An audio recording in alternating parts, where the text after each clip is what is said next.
Audio book वाङ्मय 66 युग निर्माण योजना दर्शन स्वरूप व कार्यक्रम चैप्टर 6 पार्ट 26 विचार शक्ति का महत्व समझें और सदुपयोग करें।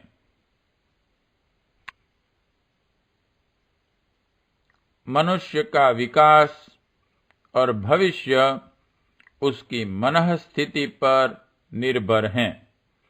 जैसा बीज होगा वैसा ही पौधा उगेगा। जैसे विचार होंगे वैसे कर्म बनेंगे। जैसा कर्म करेंगे वैसी परिस्थितियां बन जाएंगी। भली बुरी परिस्थितियां अनायास ही सामने नहीं आ खड़ी होती। उनका अपने कर्तव्य से बड़ा संबंध होता है। वृत्तियों की प्रतिक्रिया परिस्थितियों के रूप में सामने आती हैं। यह तथ्य है कि कृतियां अनायास ही नहीं होने लगती, वरन चिरकाल से मन में स्थित विचार पद्धति का परिणाम होती हैं। वास्तविक पूंजी धन नहीं विचार हैं। वास्तविक शक्ति साधनों में नहीं विचारों में सन्निहित हैं।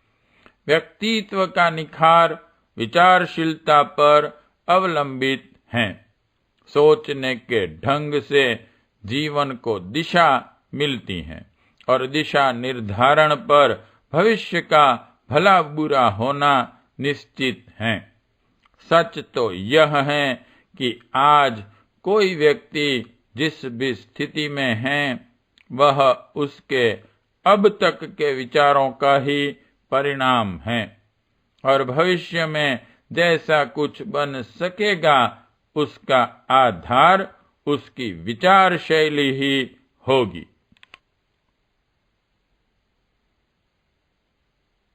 कहा जाता है कि खोपड़ी में मनुष्य का भाग्य लिखा रहता है।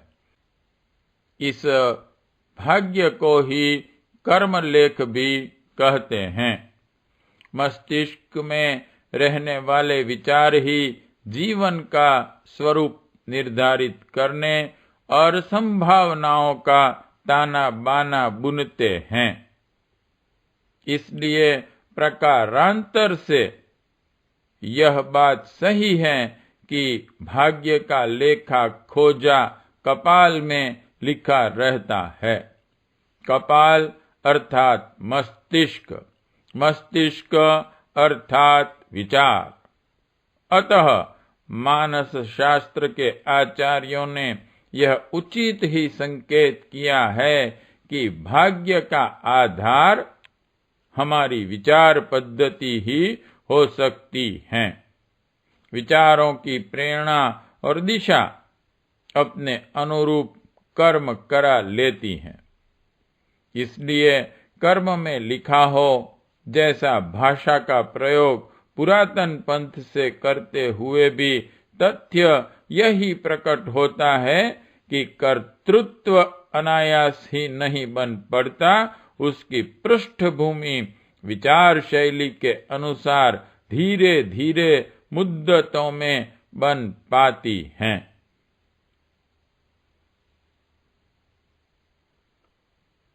हाड़ मांस के खोखले में जो जादू भरा है वह विचार शक्ति ही है। अब तक के मानवीय विकास का सारा क्षेत्र उसकी उसी विशेषता को दिया जा सकता है। आज व्यक्ति की स्थिति क्या है, उसे देखकर उसके भूतकाल की विचार शैली को बताया जा सकता है और आगे उसका भविष्य का होगा। उसकी भविष्यवाणी इस आधार पर की जा सकती हैं कि उसका विचार प्रवाह किस दिशा में प्रवाहित हो रहा है। मोड़ आने पर परिवर्तन हो सकता है। वह चमत्कार भी विचार परिवर्तन का ही माना जाएगा। विचार निसंदेह मनुष्य जीवन का अतिशय महत्वपूर्ण तथ्य एवं ईश्वरीय अनुदान है। इसे यदि ठीक तरह संभाला सुधारा जा सके तो नर पशु या नर पिशाच की स्थिति में पड़ा हुआ व्यक्ति देखते देखते महामानवों की पंक्ति में खड़ा हो सकता है, महत्वपूर्ण सफलताओं का अधिकारी बन सकता है और उज्ज्वल व्यक्तित्व उपलब्ध करके अपना ही नहीं असंख्य अनेक का भी उद्धार उत्कर्ष कर सकता है। मानव के भौतिक शरीर में दिव्य तत्व का जो महान अंश विद्यमान है उसे विचार ही कहा जा सकता है। अध्यात्म की भाषा में उसे ही मन, बुद्धि, चित्त, अहंकार का अंतःकरण चतुष्टय कहते हैं।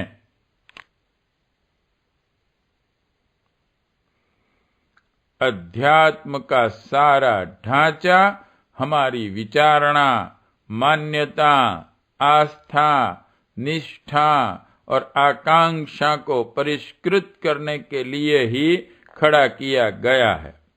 ईश्वर, कर्म फल, पुनर्जन्म, पाप, पुण्य, स्वर्ग, नर्क आदि की मान्यताएं और पूजा, उपासना, धर्म, कर्म आदि के सारे कर्म कांड, धर्मानुष्ठान इसी प्रयोजन के लिए विनिर्मित हुए हैं कि आदमी के सोचने का ढंग उच्च आदर्शों पर अवलंबित हो। कथा, वार्ता, स्वाध्याय, सत्संग, धारणा, ध्यान, शास्त्र दर्शन के पीछे छुपे तथ्य को समझा जाए तो उसका मूल प्रयोजन विचारों को अस्त व्यस्त दिशा में भटकने न देकर उन्हें सुसंस्कृत बनाने का ही दृष्टिकोण होगा।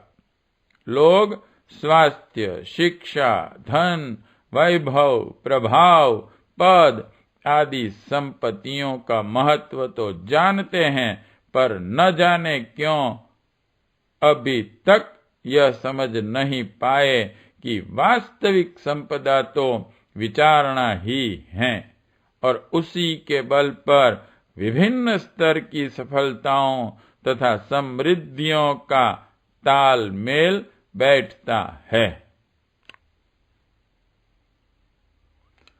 हमें अत्यंत बारीकी के साथ अपनी विचार श्रृंखला पर गौर करना चाहिए और यह देखना चाहिए कि उनका स्तर क्या है, यह प्रवाह किस दिशा में बह रहा है। यदि वासना, तृष्णा, क्रोध, लालच, आवेश, ईर्ष्या, द्वेष, अहंकार जैसी आकांक्षाओं की प्रधानता है तो समझना चाहिए कि हमें उलझाने वाली परिस्थितियों में जकड़ा रहना पड़ेगा। अपने दोष दुर्गुणों को समझने और उन्हें सुधारने की आकांक्षा यदि जाग पड़े तो समझना चाहिए कि विचारों का महत्व समझ में आने लगा। कुविचार और असंस्कृत विचार ही मनुष्य के सबसे बड़े शत्रु हैं और वे ही पतन की गर्त में गिराते तथा प्रगति के पथ में अवरोध उत्पन्न करने के कारण हैं। इसलिए दूरदर्शी लोग अपनी परिस्थितियों को सुधारने से पूर्व मानसिक स्थिति को निष्पक्ष भाव से समझने और तीखी दृष्टि से यह देखने की कोशिश करते हैं कि किन अवांछनीय, असामाजिक और अनैतिक विचारों ने मनोभूमि पर कब्जा जमा रखा है।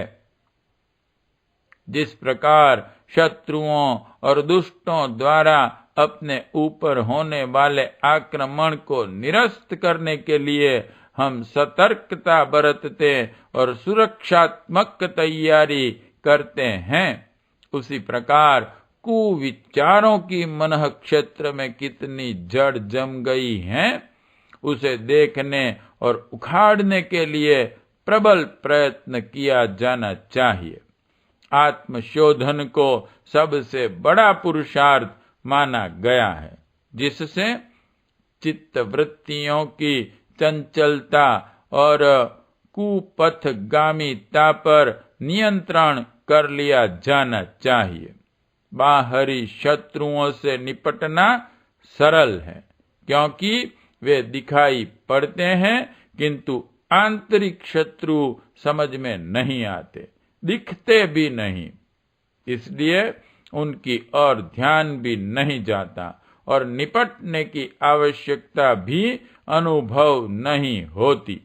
इसी उपेक्षा में वे अपनी जड़ें गहराई तक जमाते चले जाते हैं और क्रमशः सारे चिंतन तंत्र पर कब्जा करके मनुष्य को गई गुजरी स्थिति में ला पटकते हैं। जिस प्रकार हम दूसरे लोगों की समीक्षा करते हैं, दोष ढूंढते और आलोचना निंदा किया करते हैं, इसी तरह वरन उससे भी अधिक कड़ाई के साथ अपने विचार संस्थान की, गुण कर्म स्वभाव की परख करनी चाहिए। यह क्रम आत्मचिंतन के लिए एक नियत निर्धारित समय पर नित्य ही चलना चाहिए। असत्य, छल, निष्ठुरता, व्यभिचारी, बेईमानी आदि असामाजिक अपराधों पर ही नहीं, आलस्य, प्रमाद, आवेश, असहिष्णुता, कटु भाषण, अशिष्टता, अधीरता, चिंता, निराशा, कायरता आदि व्यक्तिगत दुर्गुणों पर भी नजर रखनी चाहिए और उन्हें हटाकर प्रतिपक्षी सद्विचारों और सद्भावना को मनोभूमि में प्रतिष्ठापित करने का वैसा ही प्रयत्न करना चाहिए जैसा चतुर किसान अपने सबसे अच्छे खेत में सबसे अच्छा बीज बोकर सबसे अच्छी फसल लगाने का लाभ प्राप्त करता है। चोर पर निगाह रखने से उसे चोरी करने का अवसर नहीं मिलता और अपनी हानि बच जाती है। उसी प्रकार अपने दुर्गुणों पर भी सतर्क रहा जाए और उनके आक्रमण का अवसर न आने देने के लिए पहले से ही सावधानी रखी जाए, तो वे ईंधन न मिलने पर बुझ जाने वाली आग की तरह समाप्त हो जाते हैं। जो विचार अभ्यास में आते और क्रियान्वित होते हैं, उन्हीं की जड़ जमती हैं। बुरे विचारों को चित्त क्षेत्र में प्रवेश न करने दिया जाए और उनके स्थान पर तुरंत प्रतिरोधक उच्च विचार प्रस्तुत कर दिए जाएं, तो चोर जैसी स्थिति के आसुरी विचारों को पलायन करते ही बनेगा। वे तभी तक ठहरते हैं जब तक कि उनका प्रबल प्रतिरोध नहीं होता। श्रेष्ठ विचारों को चिंतन क्षेत्र में स्थान मिले और उन्हें कार्यान्वित होने के अवसर मिलते रहें तो कोई कारण नहीं कि वे हमारे गुण, कर्म, स्वभाव में सम्मिलित न हो जाएं और उज्जवल भविष्य के निर्माण में महत्वपूर्ण भूमिका प्रस्तुत न करें। विचार निर्माण में सहायता करने वाले सत्साहित्य का क्रमबद्ध स्वाध्याय इस प्रयोजन के लिए नितांत आवश्यक है। सद्विचार संपन्न, चरित्रवान, उत्कृष्ट गतिविधियों में संलग्न व्यक्तियों का सत्संग भी बहुत सहायक सिद्ध होता है।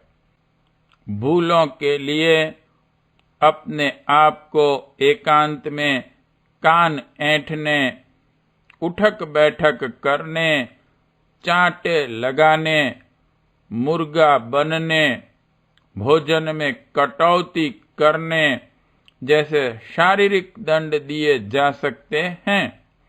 अगले दिन उन पिछले दिन वाली भूलों को न होने देने के लिए प्रातः काल में ही निश्चय कर लिया जाए, दिन भर सतर्कता रखी जाए और रात को भूलों का लेखा खोजा लेकर प्रायश्चित किया जाए, तो यह प्रक्रिया थोड़े ही दिनों में हमारी विचार शक्ति को परिष्कृत कर देगी।